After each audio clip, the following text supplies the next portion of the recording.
하나 둘 셋. 하나 둘 셋. 제가 토스를 공부했던 경험을 같이 공유하면 좋을 것 같아서 이렇게 영상을 만들게 되었습니다.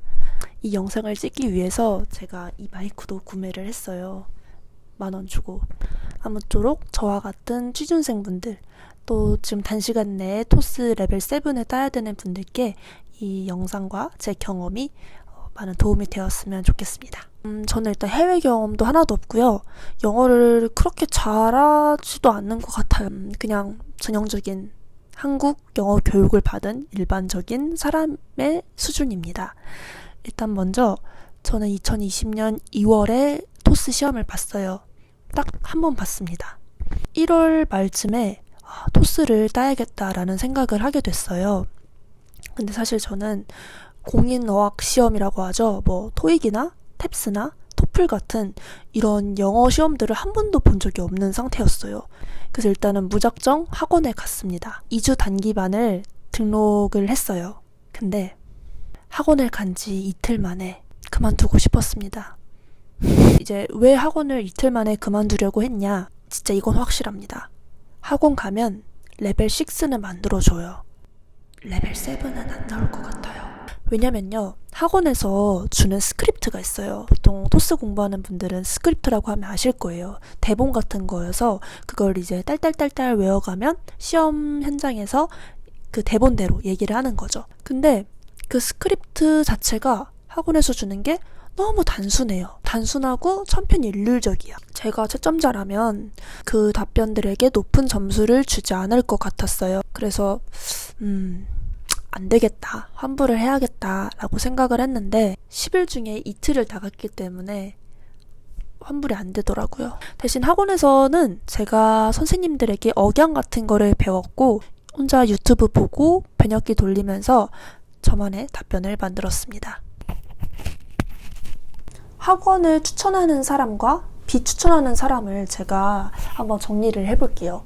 학원을 추천하는 분들, 단시간 내에 레벨 6를 목표로 하신다. 또 아예 영어로 말을 내뱉는 거 자체를 너무 어렵고 힘들어 하신다. 그러면 학원 추천드립니다. 학원을 비추천하는 사람은 내가 어느 정도 영어로 말을 할 수 있다. 내가 오늘 뭘 먹었는지, 또 내 취미가 뭔지 단순하게라도 말할 수 있는 정도의 수준이시면 저는 독학하는 거 추천드립니다. 충분히 하실 수 있어요.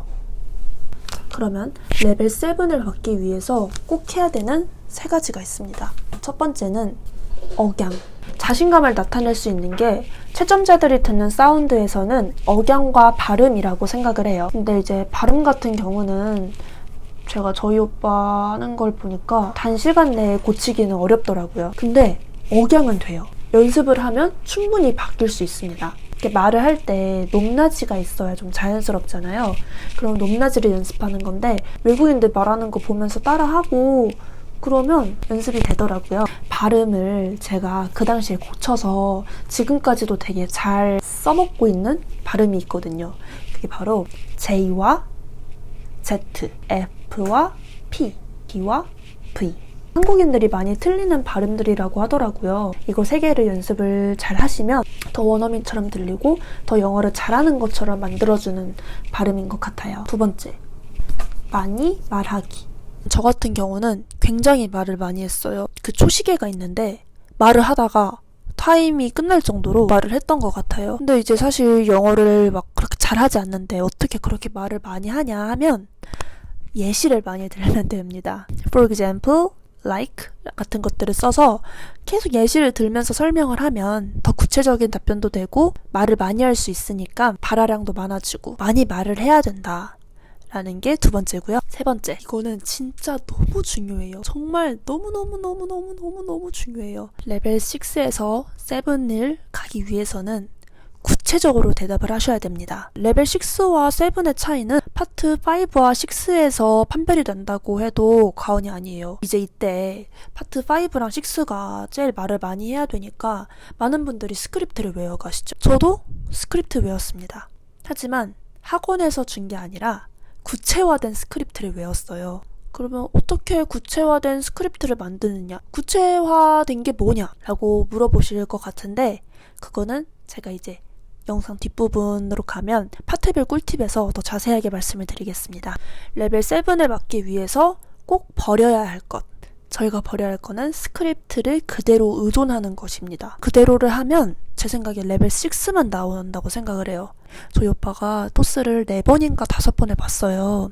근데 다 레벨 6가 나왔거든요. 그래서 오빠가 하는 걸 들어봤는데 구체화된 대답을 하지 않았어요. 정말 학원에서 준 또 인터넷에 많이 돌아다니는 스크립트 그대로 얘기를 하고 있더라고요. 제가 말씀드리고 싶은 건 스크립트 자체를 없앨 수는 없어요. 왜냐면 우리는 원어민이 아니니까. 대신에 기본적인 틀은 스크립트로 외우고 거기에 아무도 말을 하지 않을 것 같은 나만의 단어를 추가해야 된다. 이 말을 꼭 해드리고 싶습니다.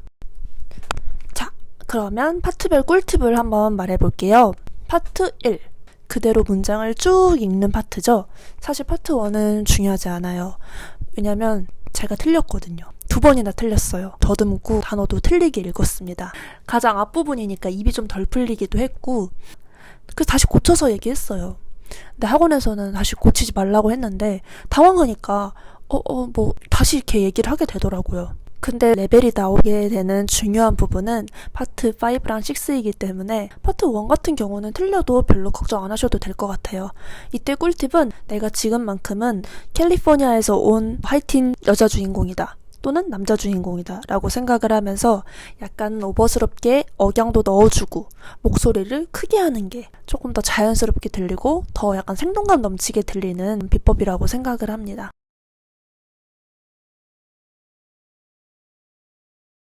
파트 2.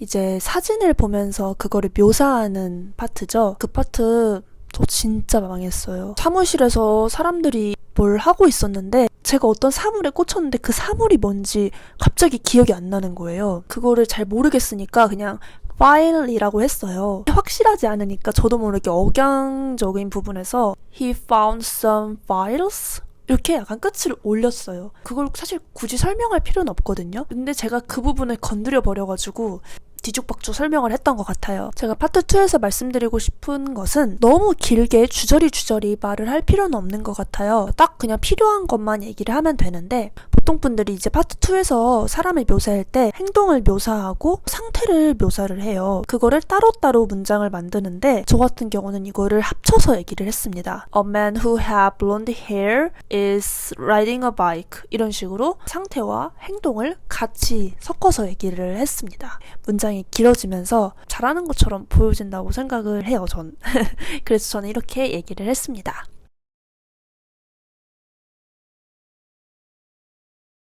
파트 3 같은 경우는 문제가 3개가 나오기 때문에 간결하게 대답하는 게 제일 중요하다고 생각을 해요. 여기서 제가 드리고 싶은 꿀팁은 뭉뚱그려서 대답을 하면 절대 안 돼요. 어떤 게 있냐면 내가 돈이 너무 없는 가난한 학생이어서 질문이 만약 너 언제 기부해봤니? 이런 질문이면 나는 지금 너무 돈이 없는 학생이어서 기부를 한 적이 없어. 이런 식으로 대답을 하게끔 해요. 사실 이게 어느 질문이든지 쓸 수 있는 답변이거든요. 너는 언제 취미생활을 해봤어? 너는 언제 물건을 구매해봤어? 이랬을 때 나는 돈이 없는 학생이어서 취미생활을 해본 적이 없어. 나는 물건을 사본 적이 없어. 뭐 이런 식으로. 근데 사실 이게 저는 너무 티나는 스크립트라고 생각을 해요. 이렇게 뭉뚱그려서 얘기를 하면 채점자들도 알 것 같거든요. 얘가 어느 질문이든지 써먹으려고 이렇게 약간 포괄적인 답변을 지금 하는구나. 그래서 저는 그냥 개인적인 얘기 하는 게 좋은 것 같아요. 구체적인 얘기. 저 같은 경우도 기부 언제 했니? 이런 질문이었을 때 이틀 전에 했다. 뭐 한 달 전에 했다 이렇게 얘기했어요. 이게 사실인지 가짜인지 채점자들은 모르기 때문에. 그래서 파트 3 같은 경우에는 쉬운 대답을 해라 대신에 자세한 얘기를 넣어서 구체적이고 간결하게 대답해라 라고 말씀을 드리고 싶어요. 이게 구체화된다고 해서 꼭 어려운 단어를 넣을 필요 없고 남들이 잘 안 할 것 같은 단어만 넣어도 되게 구체적으로 보이거든요. 그래서 저는 좀 쉬운 단어들 많이 써가면서 그렇게 답변을 했습니다.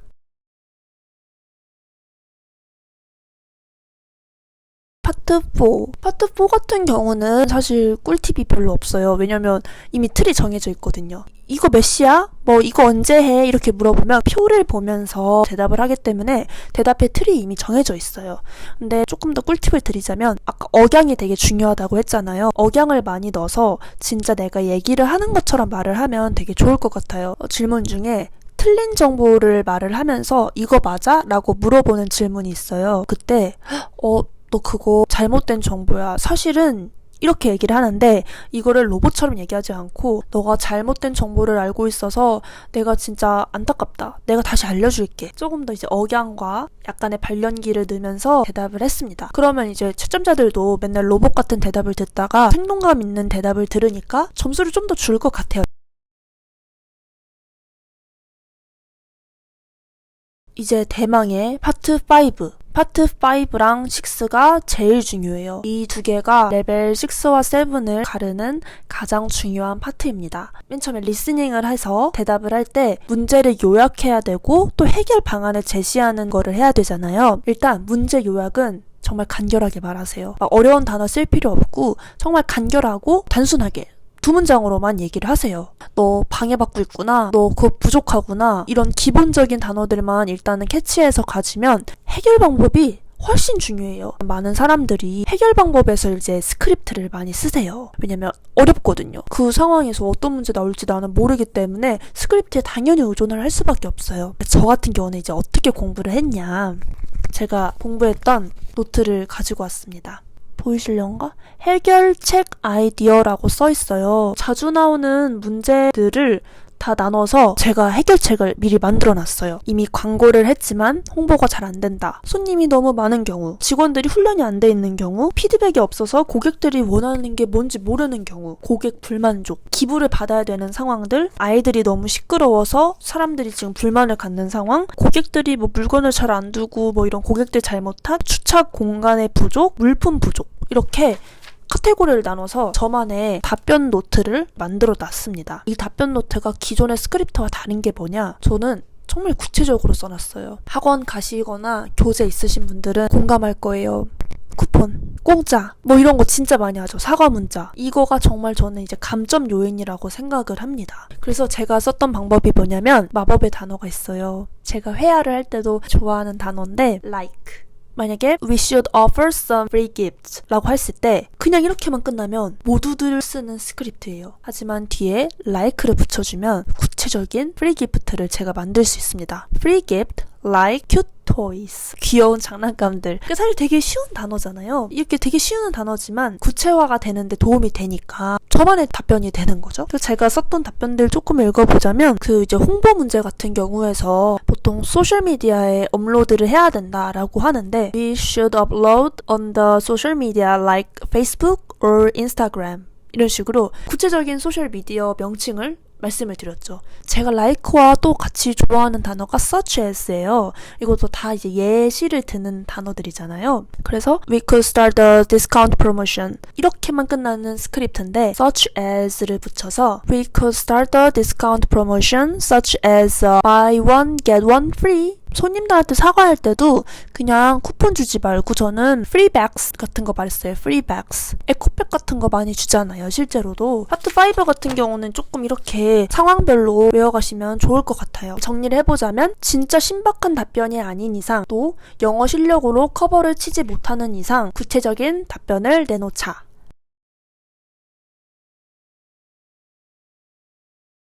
파트 6. 파트 6 같은 경우도 많이 얘기를 해야 돼요. 이제 시험 보기 전에 유튜브 보면 잘 받은 분들의 모범 답변들이 올라와 있어요. 레벨 7과 레벨 8 받으신 분들의 모범 답안들을 보면서 공부를 하고 있던 와중에 되게 재밌게 들은 답변이 있었어요. 레벨 8 받은 분이셨는데 그분이 어떻게 했냐면 다 여자친구 얘기를 했습니다. 사실 생각해보면 실제 생활에서도 남친 여친 얘기하면 조금 더 흥미가 유발되는 게 있잖아요.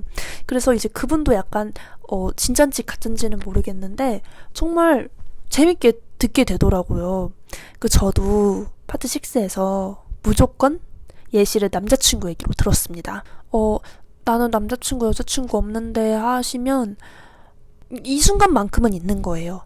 파트 6도 구체화된 대답을 해야 돼요. 파트 6는 보통 둘 중에 하나를 주장하거나 이제 내 의견, 내 오피니언을 얘기를 해야 되는 파트잖아요. 그때 for example을 되게 많이 썼어요. 저는 의견 말하는 게 쉽지가 않아서 예시로 커버를 쳐야 되거든요. 그때 이제 예시로 많이 든 게 지인들, 아까 남자친구 얘기했다 했잖아요. 예를 들면 이제 파트 6에서 핸드폰이 왜 우리 일상에서 많이 중요하냐 뭐 이런 얘기를 했어야 됐던 것 같아요. 그때 이제 제가 남자친구 얘기를 하면서 남자친구가 나랑 되게 멀리 떨어져 있는데 핸드폰으로만 유일하게 소통을 할 수 있다. 그러면서 어제도 내가 남자친구랑 얘기를 했다. 그래서 나는 이 핸드폰이 정말 너무너무 나에게 중요하다. 뭐 이런 식으로 얘기를 풀어나갔거든요. 그래서 이제 파트 6 때는 정말 이제 타임 오버 될 때까지 얘기를 할 정도로 많이 얘기를 했습니다.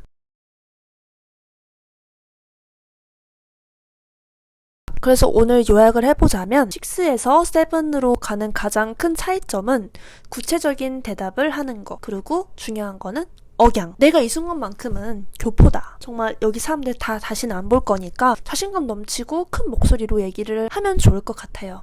여러분 꼭 구체화된 대답하세요. 너무 어렵게 할 필요 없어요. 단순한 단어들로 구체적인 대답을 꼭 하세요. 제가 이렇게 얘기한 게 꼭 도움이 되셨으면 좋겠습니다. 저와 같은 모든 취준생 여러분들 화이팅!